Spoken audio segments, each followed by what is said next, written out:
Hello, everybody. Welcome to Mental Health TV. We've got a fantastic panel for you tonight and some really interesting thing to be talking about, actually. We're going to be talking about RePAIR project, which is reducing pre-registration, attrition and improving retention. So before I introduce you to our guests, just a quick explanation. Vanessa's not able to be with us tonight, so big wave to Vanessa and see you soon. And Dave is also lurking, so he's going to be doing social media tonight, but he won't be on screen. So if you want to join in, and we would really, really love to hear any comments or questions that you've got, please can you, if you're on Twitter, use the hashtag MHTV and absolutely ask our fantastic panel any comments you've got, or else you can join in on the Facebook Live stream as well. So you can do that. We'll also be tweeting out some of the fantastic resources that the team has got for us as we go through. So let's introduce the panel. Michelle, can you tell us a little bit about yourself? I can. Thank you very much, Nikki. So hi, everyone. I'm Michelle Simon. I'm a therapeutic radiographer by background and currently working as a Practice Educator Facilitator, so looking after all the students. And then the other part of my role, which is obviously more linked to this, is a RePAIR Fellow for the London region, where I work closely with Scott. Yep. Tell us about yourself, Scott. Thanks, Nikki. Hi, everyone. I'm Scott Topping. I am a mental health nurse and a senior practice development nurse. And then with my other hat, I'm a RePAIR Fellow for HE London. So let's get stuck in, actually find out what is RePAIR and sort of what's the issue? Why has it come about? So I'll go through the boring stuff first, probably. So just for those who don't know, it started in 2015. It come from the Department of Health mandate, just because attrition was a key issue, basically. So through reports throughout the way, so 2017, 2018, we had 15 recommendations from it of how we were going to tackle this attrition and improve retention, basically. So over the years, there's been some legacy projects, there's been lots of fellows that have worked on obviously implementing these 15 recommendations. And here we have 2021, where we're also looking at obviously the impact of COVID survey, and just really tackling what is the issue with attrition, basically. What can we do to reduce it and just keep our students? So it's really their voice we've always wanted to hear, is at the forefront of RePAIR, and working obviously with the placement providers and HEIs. We just want to tackle the issue. Is there anything you want to add to that, Scott? Sort of get a bit more of an understanding about what professions we're talking about and what the scale of the issue is, maybe? Absolutely. Thanks, Nikki. So RePAIR, the original RePAIR study was around nursing midwifery and therapeutic radiography. And then as it's extended, it's moved across to all AHPs as well. And I think it's important to just say that we know pre-reg courses are really hard. And I think everyone always knew that attrition was an issue, but we really didn't know what is the actual issue and what can we really do about it. And I think the RePAIR study really bottomed that out and allowed everyone to have input into what can we really do to help and what are kind of the tangible interventions we can put in place to help people. Probably worth mentioning as well, so me and Michelle are fellows for the London region, and then there's fellows in each of the regions across England. So there's between 1 and 3 across the 7 regions, and that we all kind of work together on implementing the recommendations.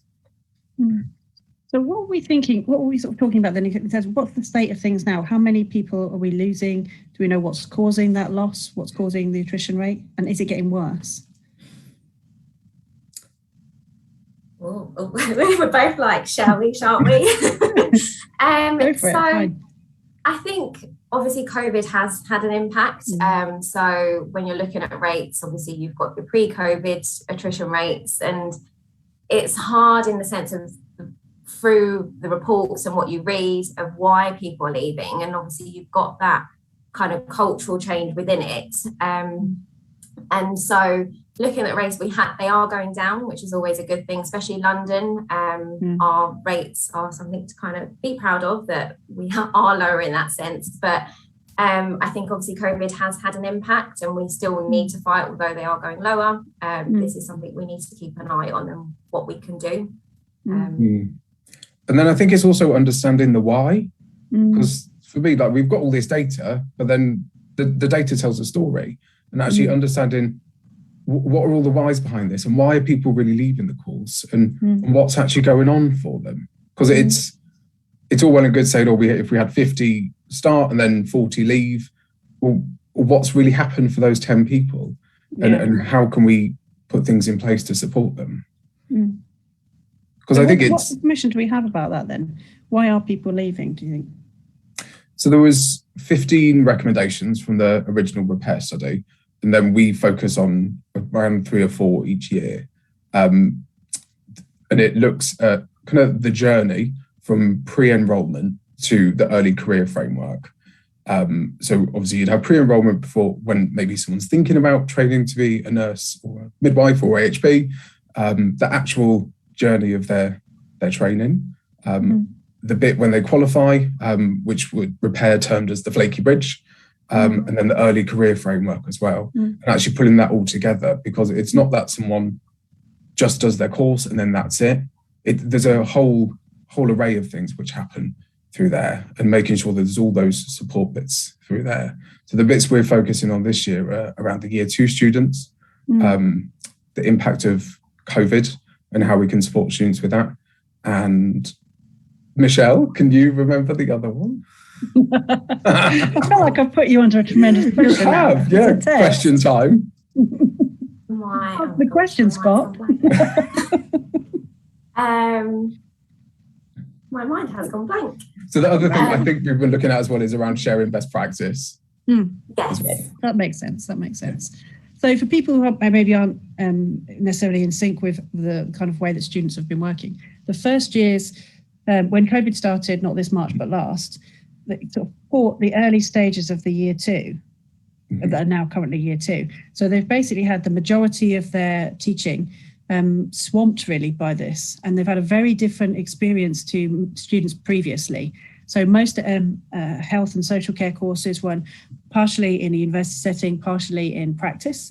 And then you can imagine all the university settings have basically gone online. People have had lots of different types of work, really impacted by COVID, and they've had children at home. It's been very difficult for them to study. And then they've also been going into practice, some of them and some of them not. So sometimes people have gone into practice, sometimes they haven't. But where they have gone into practice, it has been like a genuinely frightening experience, I think, for a lot of students, because a lot of the traditional support, with everyone's best will in the world, have been a model at times for them. And it has been a very different experience, and they've had to fight quite hard, I think, to get to the same level of where previous people were at the end, or where we are now at the end of year 2. And it is a real challenge. And I think a lot of students had not considered, well, in the same way that staff had not considered, that actually going to work could be a fatal experience. And it has been for some of our students. I think it's really important to recognise that as well, in that not only has their expectations around teaching and learning not been as we'd hoped for them, but also they've experienced a lot of the kind of frontline working as well as trying to hold down studying. And it's a real challenge. Yeah. So it's not a surprise to see that this has had an impact on people, but I guess it's a bit early to say what the overall trend is going to be. And I don't think any of us can underestimate just how hard that's been for the students. Definitely. And I think, like you say, with the best will in the world, no one could have predicted what we've gone through and what we continue to go through. And also we still need students on those courses and to qualify, but we still have to make sure they qualify and feel safe and competent to do so. And it's just really hard for them. I don't think we can't put enough support in place at the moment for them. Let's talk about. Sorry, I was just going to say, it's just the resilience they've shown throughout kind of their student journey. And I don't think they quite realise it as well, because you have a lot of webinars and forums that you listen to them say that they don't want to be labelled as the COVID cohort, because they might not have had as much clinical placement as previous cohorts. But actually, the experience they've had and what they can bring to their future learning and just careers in general, I think they should be proud of as well. And I don't think a lot of them realise that. So it's a big thanks to all that they're doing, to all the students, because I think they're being quite hard on themselves, because it is a different learning experience that they're having. And it's just to know the support is there. And obviously we're trying to listen as much as we can and kind of implement anything they think may help. So. Yeah, definitely. So you did say a phrase which I think some people might not be familiar with, the slightly ooky but important, flaky bridge. Mm-hmm. So can you explain a little more? What is that? What do we mean by that? So the flaky bridge is, so when someone is at the end of their course and qualifying, if you can think of that as a bit of a bridge, moving in, so we call it transition into professional practice. We like to use all the most complicated words. And that bridge, essentially, it is not as well supported and as robust as we'd like. Hence, it's a bit flaky. Maybe a not sturdy bridge. Yes. And actually, the things like preceptorship and support when someone qualifies, all of those things bolster that bridge and make sure we can support students through that journey. So that leads us. Sorry, Nikki. I was just going to say, what we didn't mention earlier was the other one where our focus was our early career framework. So obviously preceptorship sits within that, and obviously is linked to the flaky bridge, but it's that whole framework. So not just focusing on your competencies, and actually it's the well-being of that person who's transitioning from a student obviously to a qualified member of staff, and it's everything that goes with it. So yes, you've got your mandatory training, but it's about their well-being too. So that can all sit within this early career framework, which is another of our focuses. Absolutely. So that makes a lot of sense, actually. It feels like quite a cohesive sort of approach. So we've talked about the kind of like bumpy journey of students through education at the moment. And then, I mean, I can remember my first few days on the ward. There's nothing more terrifying, frankly, than when someone says nurse and then you look around for someone and you realise they mean you and there's nobody else there. It's an absolutely terrifying experience. And I think with all the sort of changes in services and the movement around and the new policies, everything being updated to be COVID friendly, it feels a lot more changeable, I think, for a lot of people. So that is quite a frightening, and it's exciting because, you know, it's what you've trained to do and trained to be. But it also, I think, can be a little alarming, that crossover part. And also the taking responsibility is something that you do in your head. And then when it's real, it feels very different. I don't know if that was the same experience for you guys, but, you know, when I was trained by people who constantly said really terrible things to me, like, if you do that when you're qualified, you'd be struck off, and you'd be like, oh God. And it was like nothing. I'd maybe put some milk in something. I hadn't done anything actually that I could have been struck off for. But there was always that kind of like, when this happens, that's when it's going to be real. There was always that kind of big jump feeling. So despite the fact, you know, when you do these trainings, particularly for a BSc, you have 3 years of sort of getting into the rhythm of that type of work and being supported and understanding the system. Despite all that, it still feels like a big leap. You know, the first day that you get given the keys, or the first day that you get to make a decision that's actually really quite serious. And I think until you get used to carrying that weight, it does feel quite alarming. And I don't know if anyone else has any opinions on that. Yeah, and I still vividly remember that the first day I got my PIN. So I was a registered nurse and I was given the keys for the meds, and they were like, "You're nurse in charge." And I was like, oh, it's all on me and it's all my shoulders. And then I had patients coming to me asking all the questions, and like you say, where's the nurse? And they were like, oh, Scott's down there. And actually you feel the weight of the world on your shoulders. But also looking back, I think that was really important because it reminded me just how much it meant to me, that the journey that I've been through when I qualified. And actually, if I wasn't that bothered and I wasn't so worried about it, I'd be a bit worried as well for myself. But I had so many of those conversations when, oh, it's your PIN number, you'll lose it if you're not careful. And it's a double-edged sword, isn't it? But and it'll always be scary, I think. And as long as we can make sure people are supported and they know where to put those feelings. Definitely. It's a very strange thing, isn't it? Because I think even knowing that other people have been through it or go through it, or there's somebody else there, makes that experience something that brings you together instead of makes you feel isolated. So I think when you were talking, Michelle, particularly around this kind of scaffolding, what does that look like? What does it mean? What do we do? In terms of transitioning, or just throughout their transitioning and then moving into that early career? I think it depends on the profession, because I've come to know that within the nursing field, I think in comparison to some of the AHP professions and midwifery, we're a little bit behind in that sense. I think you guys have a great structure, and we are catching up with it in the AHP world, because it's that initial, okay, I've got my registration now, what do I do? And yes, you're qualified, but actually there's a lot more support that people don't realise that's out there, and that's obviously where our preceptorship kind of steps in.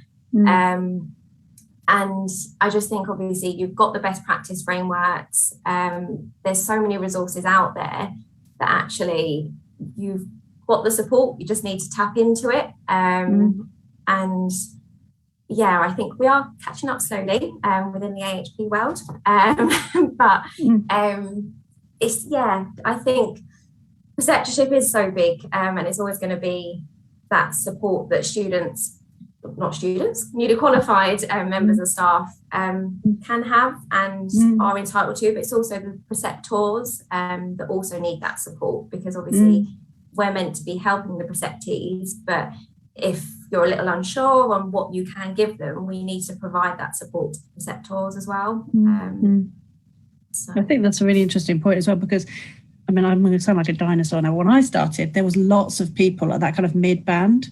Yeah. You know, people stayed in post for 10 years. So people would be a band 5 for a long time. When I say band 5, I think we all know I'm secretly referring to D and E grades, everybody. So that's how old I am.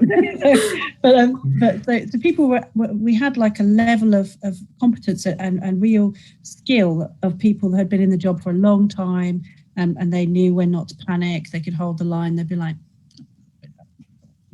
you'd be like, oh my God, no, it's fine.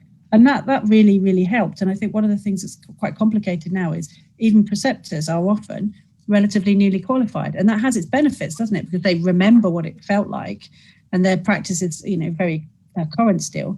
But it is a different feeling than it was. So it's not surprising that there's that layer of double need almost. Yeah, and it's like obviously you've got buddy schemes as a student. So we're learning from each other. Everyone remembers what it's like to be a first year. You just kind of sit on your placements like, where do I go? What do I do? Am I meant to be here? And it's the same as you progress. So the year 2s can help the year 1s and so on and so forth. And even when you're qualified, you've got your senior, whether it's band 6, 7, and everyone just learns from each other. So I think just sometimes forget the band-ins. Actually, it's about what can I provide and what can I teach to your staff members, really. And that's why I think buddy schemes are also really helpful, because unless you know those really basic things on a placement, like where is the toilet, where can I make a drink, how on earth do we expect people to be able to focus on getting their competencies signed off and all the other things that they've got to do on their placements? I think sometimes we have a lot of embedded rules on, particularly in ward settings and things like that people don't know till they do the wrong thing. And you only need to make a couple of mistakes to just feel like that's it. I'm just going to sit quietly for the rest of the day. I can't keep getting told off. And it is a very weird thing that we do to health and social care students, particularly, in that we have them very aware that they are constantly being assessed. And it's great that we do that because it allows people to have learning all the time. But it's very difficult, isn't it, to have your first day every day almost, you know, and that's what it feels like. And I think you get used to it. But it is quite a strange way of expecting someone to stay calm and take in information when you know that everyone you speak to could just refer back to your practice lead and just say this is what's going on with them, or they got that wrong. Yeah. And that can be quite a challenge because you're constantly under observation. How do you find your feet? How do you move forward under that circumstance? It's a real challenge. And I think because particularly in some of the nursing courses, I'm not sure about AHPs, I'm sure Michelle will say, but the placements can be so short. Actually, your whole focus is on just getting your competencies signed off. And actually, like you say, that belongingness within a team and where you can get comfortable to say maybe the more difficult things. It's tricky. There's no easy answer, I don't think. So if somebody wants to get involved in a buddy scheme, how do they do that? How would they go about it? So Capital Nurse, or to get it. Capital Nurse have done some really good work on that, and they released a handbook called the Year 2 Student Nurse Handbook as well, which is really great and can be applied. I guess the principles can be applied across all professions as well. And that talks about buddy schemes as well and gives some kind of helpful tips on how you can set them up. And there's also a really nice handbook in there for students, written by students. Fantastic. Of how to look after yourself during your training. Yeah. All right, so I was thinking about that. We'll definitely be tweeting those things out, because I think that's really supportive and helpful. What sort of things are in the handbook exactly, so that people can sort of get a feel for what it is? If you remember, because you did write it, didn't you? Yeah. Now you're testing my knowledge. So I know in the student handbook, there are things in there like recipes as well, like how to make sure you're well nourished and well hydrated. How to give yourself space, how to try and leave placement and be a bit more boundaries with your time. In the student support handbook, there's things about buddy schemes as well. And I can't remember the other bits. I remember, I did see it, because I remember I nicked one of the recipes, but I can't remember which one it was. So thank you guys for writing that. That was really handy. But I think there's something, what I liked about it particularly was it's a holistic approach. You know, it's not just about how you learn or how you do this. It's about understanding that students are people. Yeah. And people going through a really massive change and a really massive journey, working really hard. And also, nobody is the full package, are they? Some people have a lot of skills in practice, but, you know, the kind of theory side is a real challenge, and it makes you feel exhausted, you know, just trying your hardest, and then maybe the grades aren't where you want them to be. And then other people, you know, have a kind of a natural gift for academia, but actually find the kind of process of being in services quite challenging at times, because it is challenging. Yeah. Yes. And there's no one intervention which is going to help everyone.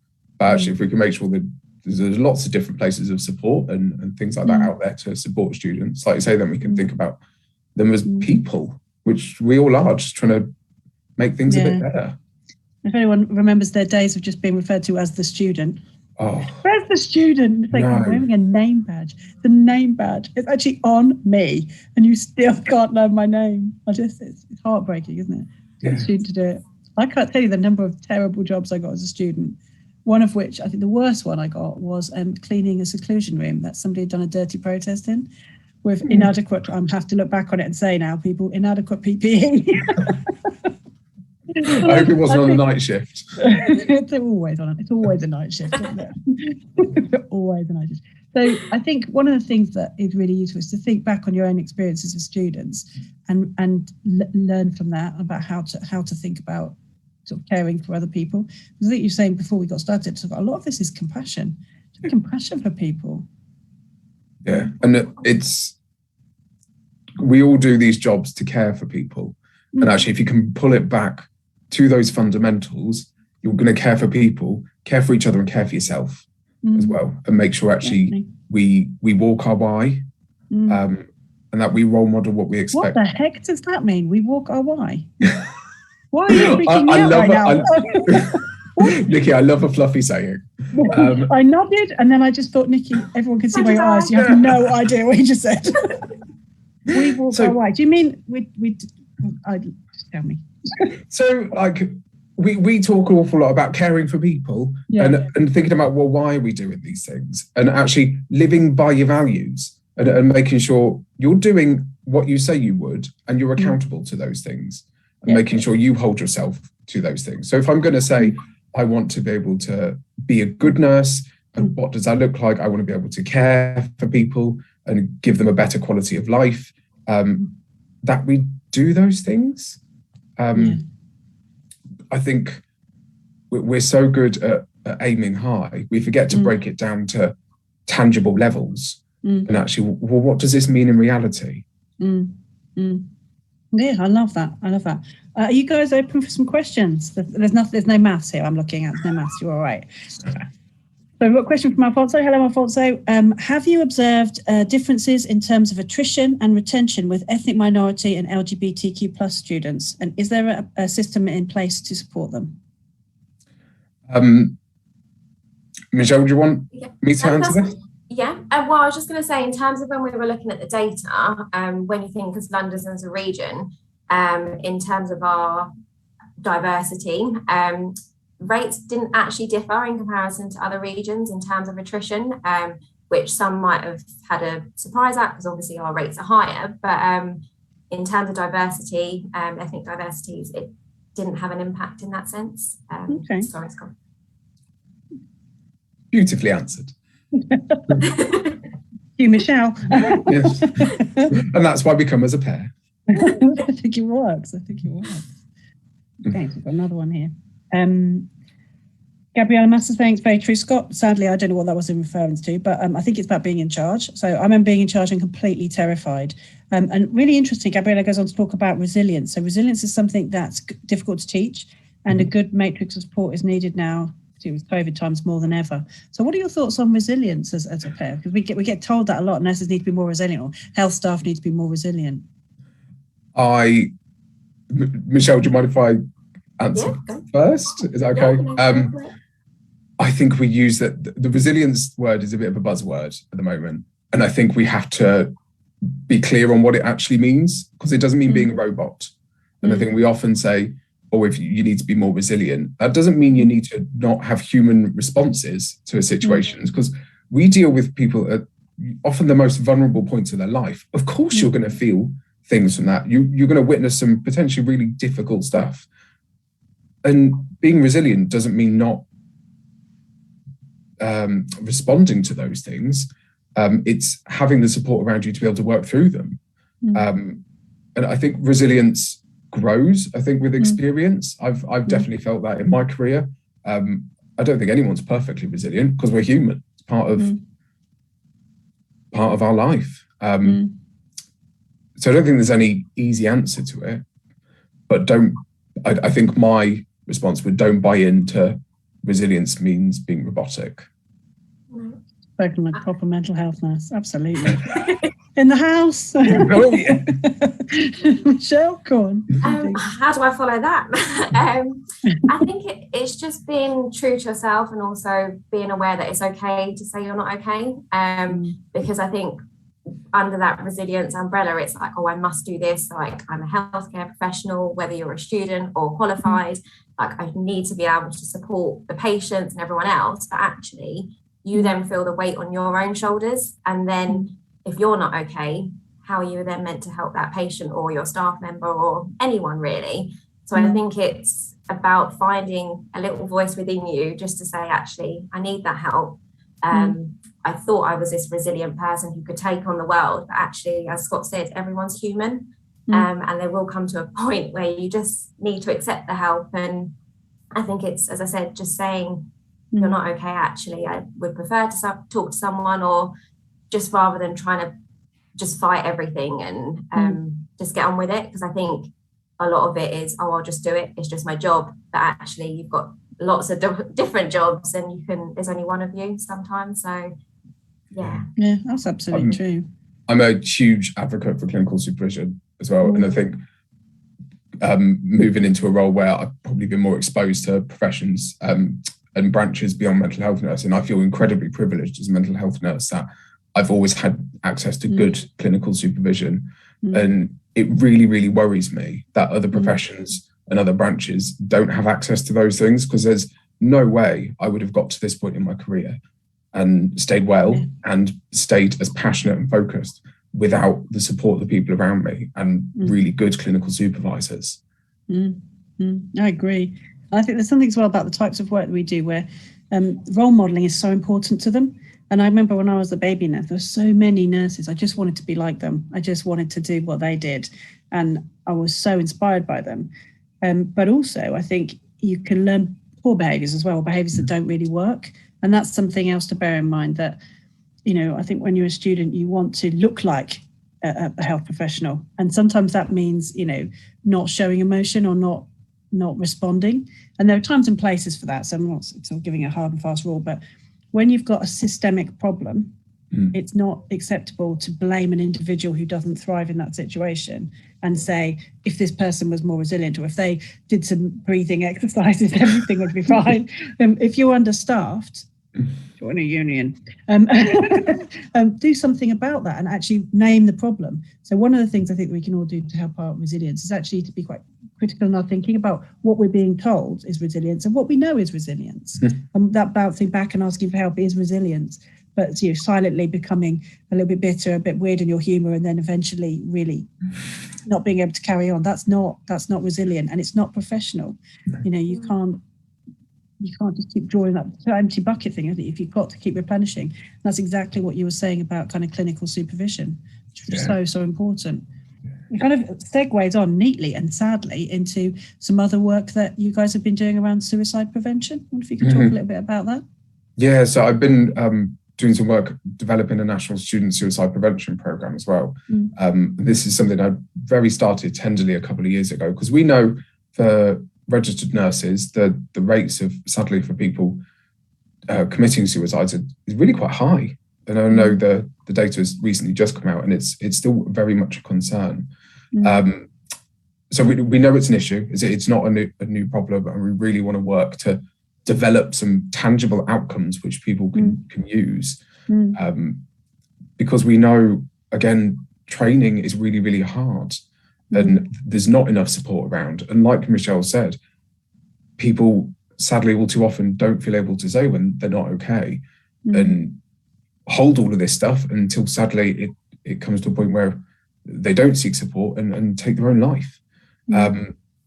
So yeah, it's still at the very early stages. It's a national program that I'm working with, and we really welcome ideas. We want people, families, carers, patients, students as well, who have maybe experienced these things, to give us ideas of what's also going to be useful and how can we support those things.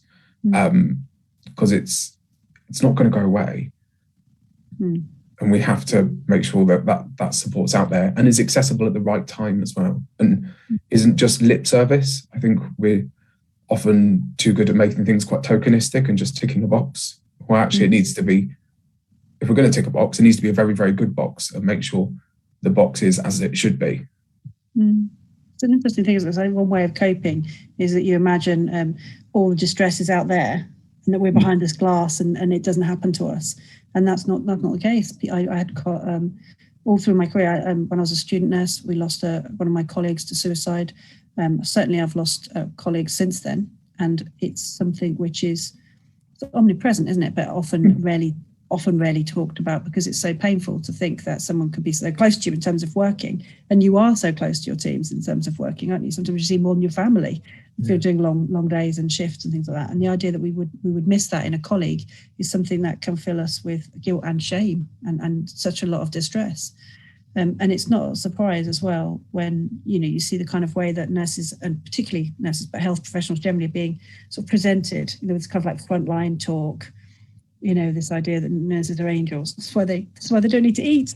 Buy houses. So that stuff is really difficult, isn't it? Because on one hand, you're made into something that's not real, and the other times, the fact that you might need to have extra staff, or you might need to go to the loo sometimes, or live outside of the hospital setting. Those things aren't really well catered for, and you can see why people kind of fall down the gap in the middle, particularly if they have those really high expectations for themselves and their practice, and they feel that they can't tell anybody that they don't feel that way inside.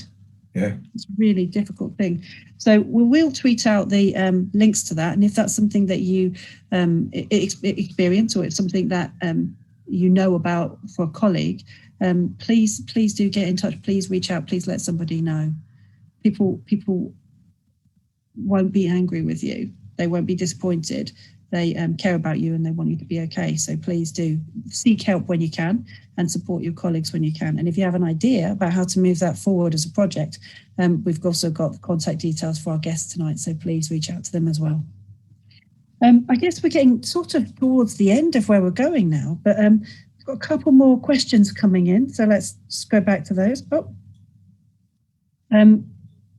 Nicole McIntosh, hello. I remember being too quiet and afraid to ask questions as a student for fear of being judged. How scary. Or when people go, you should know this.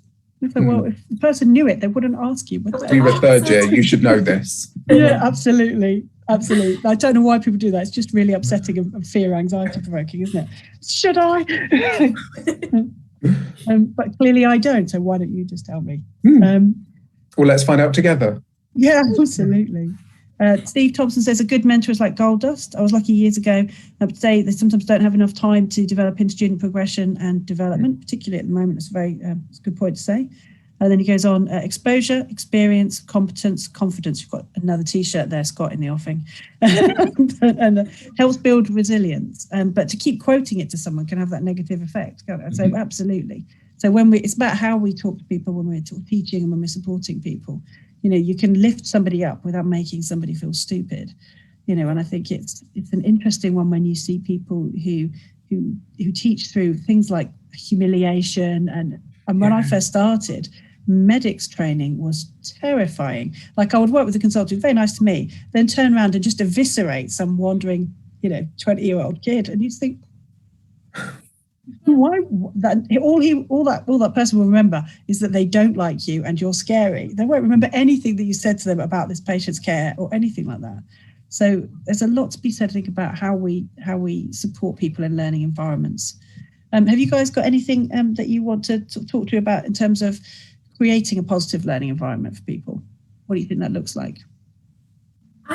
I think sometimes listening just to the student voice, there's not necessarily enough praise or just in terms of what they are doing well. It's all that, oh, you could do this, or you don't know this, as you say, like you should know this. But actually, sometimes it's just the little things that can just help them forward a bit to say, well done on helping this. Like, I know you shouldn't praise everything, because they'll just think, oh, yeah, that's great. Don't have to do anything else. This is easy. But actually, I don't think sometimes as educators, how often do we praise these students? So I think it's that creating a positive learning environment, and it's not always the bad points you want to highlight, but it's the positive ones that we also want to say well done, because it can go a long way. And student voice is one of our things as RePAIR. So we've got obviously the National Educational Survey, going to plug that one, so the NET survey, and we just want to hear from the students, because we're here as part of our RePAIR roles, but also as a practice educator. We want to create positive learning environments. So what can we do, and what would help in that sense? All right, so that NET survey is, so again, it's the National Educational Survey. Right, so we'll be tweeting that out. And why should people fill it in? What's in it for them? Hopefully change. Like, I can't make promises as ever. Like you think, oh yeah, I'll fill out the survey. Win £1 million. I can't promise that. I'm sorry. But the more obviously student voices that we can hear, the more actually we can say, okay, there is this theme of lack of clinical supervisors on placement. So we can say, okay, well, actually, what can we do about that? Or is it your induction process that you didn't have, doesn't exist? So the more obviously feedback we have from the students, hopefully moving forward, can then help others, and you can make a change, because if we aren't aware of it, it's hard to say what is going well and what isn't. So you just want to get your voice out there. Absolutely. We've had another tweet from Kath Gamble, and congratulations, Kath. Had some brilliant news today. You've been made RCN fellow, so congratulations to that august person tweeting us. Thank you very much. We're going to be hearing from Kath on the 10th of August, talking about leadership and change in mental health, but today she's commenting on suicide prevention and saying, I hope there's an opportunity to tap into Anessa RePAIR's work about crafting conversations about suicide in pre-reg nurse education. So absolutely, and thanks to Anessa for her long-term work on suicide prevention. It's really important. So, as I think, we sort of got to the end very quickly there. We've covered some ground, as ever, skipped along.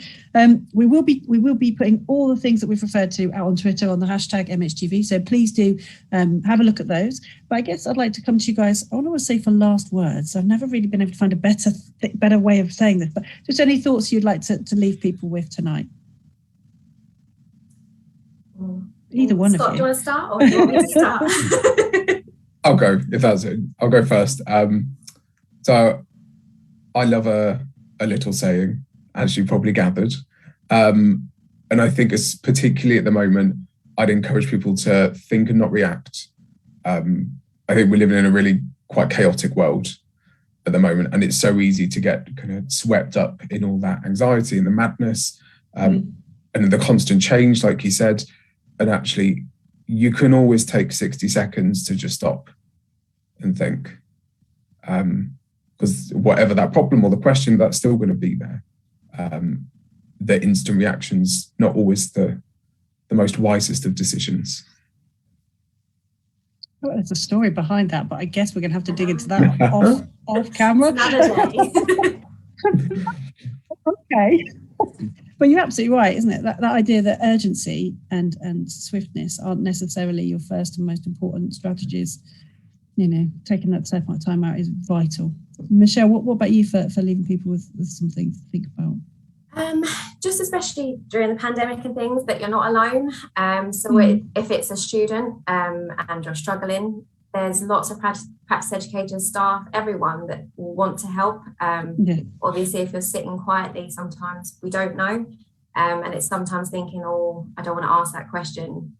As they say, no question is a silly question. So someone else is probably thinking it. So you're not alone in that sense. But also as a staff member, as a newly qualified, that pressure and that weight that we all talk about, again, you won't be alone in that feeling. So talk to others. I just think it's so hard to try and fight the world by yourself. And there is so much support out there these days.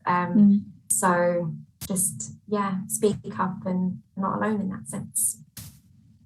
You guys are absolute fonts of wisdom. I'm loving this. I feel like a regular slot is on the offing.